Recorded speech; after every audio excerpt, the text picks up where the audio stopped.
Assalamu alaikum. Welcome back to another episode of Quran Daily, where I read a chapter of the Quran every day for the holy month of Ramadan, starting from the very end because those are the shortest chapters. Read in Arabic but discussed in English. My name is Ahmed, and I'm happy to take you on to I think this is we're going to do this one and then one more after tomorrow. We're going to end with Al Balad. And that will be it. That will be the end of Ramadan, I believe. It could be like a day or two. I'll figure it out. We'll see. We'll see if we have. I'm not sure. I haven't done the calculations. I'm not sure if it's. I think it's either the 29th or the 30th, but I'm not sure. Either way, we're definitely doing this one, and we have maybe one more to go after that. As usual, I must always start by the disclaimer saying I'm not an Arabic linguist, nor am I a Quranic scholar. I'm not studied in these topics. I'm just discovering the Quran. And so, for instance, this chapter is the first chapter from the last chapters that I'm not as familiar with. The other ones I'd memorized up until this point. I have not memorized Ash-Shams yet. So I will not be reading it myself. I will be listening to the volume with you and trying to discover and see what I can learn. But yeah, I'm trying to see what I understand from it for the first time. So if I get something wrong, please put a comment and feel free to let me know what your perspective is. I'd love to learn from you. I've learned from a lot of YouTube commenters before, and I appreciate you all. This should be an educational experience for myself and for you. Okay, before we begin, we must always say, أعوذ بالله من الشيطان الرجيم, بسم الله الرحمن الرحيم, which means I seek refuge from God, from the devil, and in the name of God, who's most merciful and whose mercy is most encompassing. And off. Oh, why can't I? Okay, off we go. والشمس وضحاها.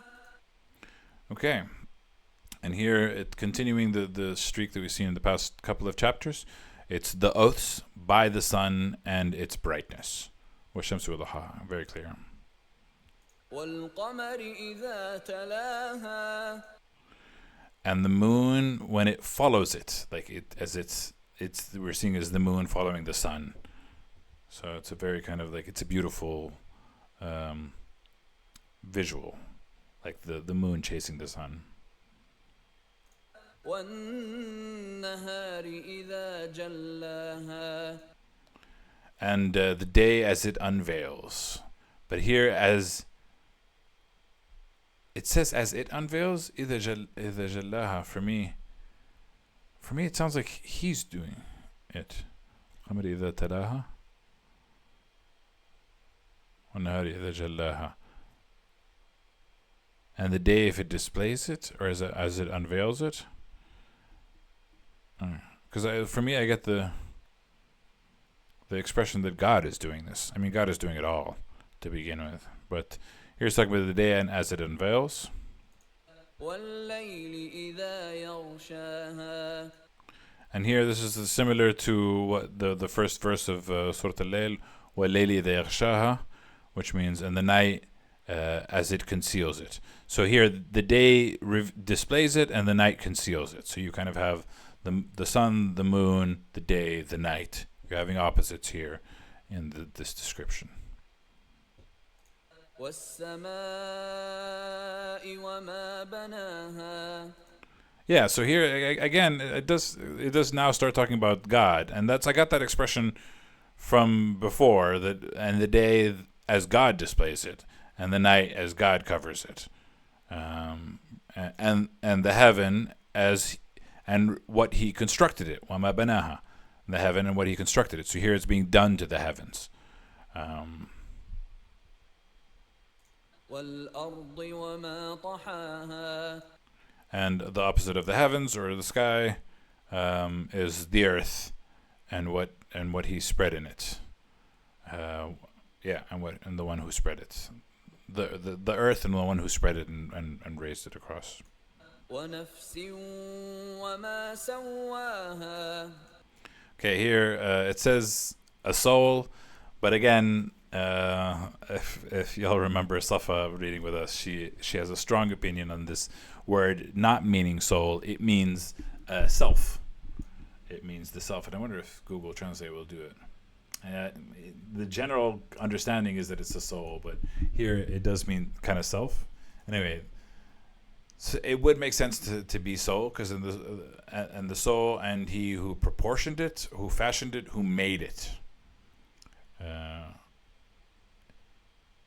So, but I also kind of translate it to see the self. And for me, there's not much of a difference between the self and the soul. Like if you pull enough, the essence that we're all created from, if you pull the spirit and see the identity that it becomes, then the soul is the self, so to speak, because you are unique to what you are. Yeah. فألهمها فجورها وتقواها. Okay. And then he inspired it with its wickedness and its righteousness. So he gave it with the knowledge of right and wrong. He inspired it with the knowledge of right and wrong. And here it's a beautiful expression. I like the idea of soul, because like your soul knows what's right and wrong, and you have this feeling of this is right, this is wrong, this is good, this is bad. قد أفلح من زكاها. Yeah, and so here it says, indeed, he succeeds the one who purifies it. And here is not the one who purifies it. There's no gender here. So the one who purifies their soul is the one that succeeds. And here we can see purifying your soul in terms of doing good, praying, being kind, being good, being kind to your parents. Not like there are many expressions of this in the Quran of how to do that. And the one who does do that, does purify their souls, is will be successful. وقد خاب من دساها. And the opposite of that, indeed, he fails the one who buries it, who corrupts it. Corrupts it is a nicer expression. Yeah, buries it in mud, buries it in dirt, buries it in value. كذبت ثمود بطغواها. Okay, interesting. Thamud. Thamud is a place. Rejected. كذبت بطغواها. Denied other transgressions. I'm curious to see what Thamud is. We're the ancient tribe of confederate that occupied northwestern Arabian Peninsula. We're the ancient tribe. So the Thamud were the people, the tribe that came, the pre-Islamic tribe. And here it's saying, وَكَذَّبَ ثَمُودِ بِطَغْوَاهَا, and Thamud denied with his transgressions. إذ انبعث أشقاها. Okay. And then when it was sent forth the most wicked of them, when the most wicked of them was roused to kill the camel. Now here we do know this in another expression, in another chapter of the Quran. I don't think we've covered it on this channel just yet, about the she-camel and about the warnings that they were supposed to kill her. And so here, it doesn't mention the she-camel in the verse, but it just says when the worst of them, the most wicked of them, were sent forth. فقال لهم رسول الله ناقة الله وسقياها. And so now here we understand that they are talking about the camel, because it does say, but said to them the messenger, and I think it was Salih at the time, I may be mistaken, the messenger that was sent to them for that. The messenger of God, that the she-camel, Naqa, the female camel, is for God and her to drink. But the messenger warned them, do not disturb the she-camel and her turn to drink. Yeah, so it doesn't say do not disturb, but it says فَقَالَ لَهُمْ رَسُولُ اللَّهِ نَاقَةَ اللَّهِ. So the messenger of God told them she's the she-camel of God and her drink. So like this, it's kind of like tying in her, and her drink is to God, so to speak. She's Allah's camel, and it just says and her drink, but they translate it to and her turn to drink. But it's, yeah. فكذبوه فعقروها فدمدم عليهم ربهم بذنبهم فسواها. Okay, this is a sad ending to the story. So they denied him, and they slaughtered her. So he destroyed them. So our God, their Lord, destroyed them for their sin, and he leveled them all to the ground. That's a sad ending. ولا يخاف عقباها. And he has no fear of the consequences. And I think here it means the consequences of flattening them. That's so sad. Very, very powerful. So what is this chapter trying to tell us? It's swearing by the sun and its brightness, the moon and its following, the day and its display, the night and its covers, the heavens and its construction, the earth and its spread, and a soul and what he proportioned it. So he inspired it between wickedness and righteousness. And indeed, the one who succeeds, who purifies it, and the one who fails is the one who buries it and doesn't take care of it. Ooh. And then it talks about Thamud, specifically, that it denied their transgressions, and it was the more wretched of them were set forth. The messenger told them, she's the she-camel and her drink, don't disturb her. And they did not listen, and they punished.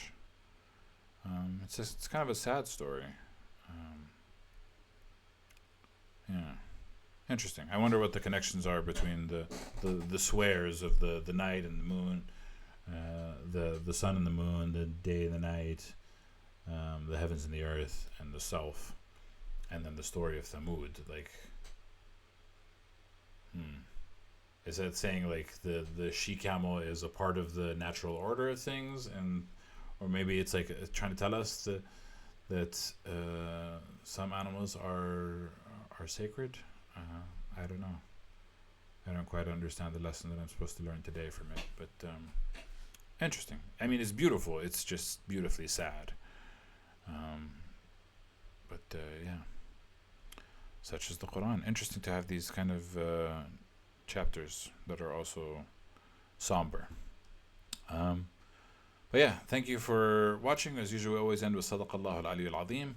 And tomorrow's episode will be back to our regular programming. We will continue from chapter 8, verse 61 to continue on. And then I think one more day of Ramadan possibly. And then we're done with this series, which means we might do Al-Balad and maybe Al-Fajr. But for now, thank you for watching, and catch you guys tomorrow. السلام. Bye bye.